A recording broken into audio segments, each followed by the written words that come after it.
कक्षा 12 महादेवी वर्मा के द्वारा रचित गीत। चलिए आगे देखते हैं। इसमें कह रहे बांध लेंगे क्या तुझे यह मोह के बंधन सजीले, ये हो गया है। अगला देखिए। कह रहे ब्रज का उर एक छोटे अश्रुकण में धो गलाया, देह किसे जीवन सुधा दो घूंट मदिरा मांग लाया। सो गई आंधी मलय की बात का उपधान ले क्या, विश्व का अभिशाप क्या चिर नींद बनकर पास आया। अमरता सुत चाहता क्यों मृत्यु को उर में बसाना, जाग तुझको दूर जाना। ब्रज माने कठोर, उर माने हृदय, अश्रुकण माने आंसुओं की बूंद, जीवन सुधा मतलब जीवन, अमृत, मलय की बात मतलब जो है मलय पर्वत से आने वाली शीतल और सुगंधित वायु, उपधान मतलब तकिया, अमरता सुख माने अमृत, पुत्र। इस पद्यांश में कवित्री साधना मार्ग पर चलने वाले साधक को संबोधित करती हुई कहती है कि हे साधक, तू इस सांसारिक मोह में पड़कर अपनी साधना से कभी भी विचलित नहीं होना। महादेवी वर्मा कहती हैं कि ब्रज का उर एक छोटे अश्रुकण में धो गलाया। महादेवी वर्मा कहती हैं कि हे साधक, तेरा हृदय तो ब्रज के समान कठोर अर्थात दृढ़ निश्चय वाला है। वह आज प्रियजनों के जरा से रोने भर से पिघल गया है, अर्थात तू अपने साधना मार्ग पर आगे बढ़ने के निश्चय से विचलित हो गया है।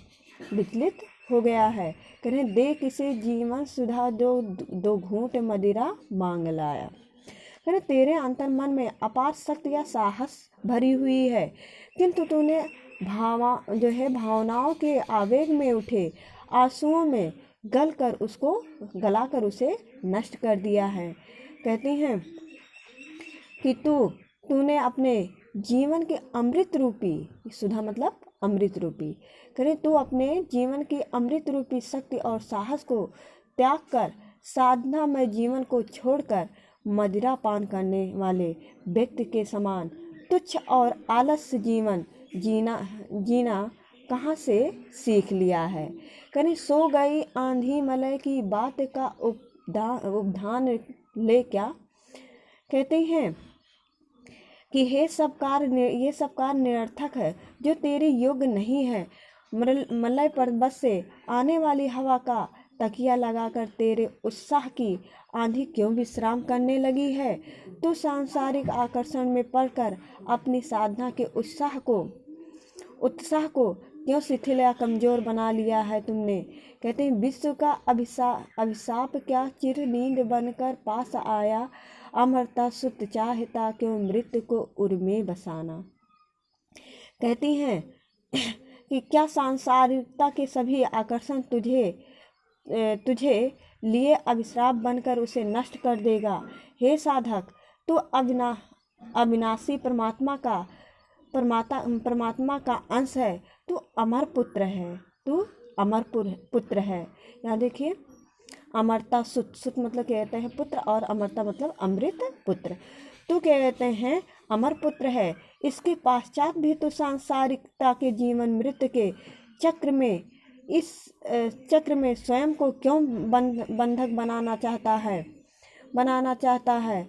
कहते हैं इसीलिए अपने पतन के सभी कारकों को आगे बढ़ाता चल। कहते हैं कि जाग तुझको दूर जाना। अतः हे साधक, तू अपनी अज्ञान, कहते हैं कि इस संसार से त्याग कर अपने उत्थान की ओर अग्रसित होते हुए साधना पथ पर आगे बढ़ता चल। हे साधक, तू अपनी अज्ञानता रूपी नींद से जाग, क्योंकि तुझे अभी बहुत दूर जाना है। तुझे साधना मार्ग पर चलते हुए बहुत लंबा मार्ग तय करना है।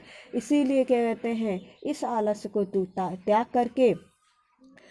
करके इस संसार की मोह माया में पड़ के अपने जीवन को व्यर्थ मत कर, और तुझे अभी बहुत दूर जाना है। इसमें काव्य सौंदर्य है, रसबीर है और भाषा शुद्ध खड़ी बोली, शैली गीतात्मक प्रत्यात्मक, छंद मुक्तक है, अलंकार रूपक एवं अनुप्रास है, गुण ओज है, शब्द शक्ति लक्षणा है।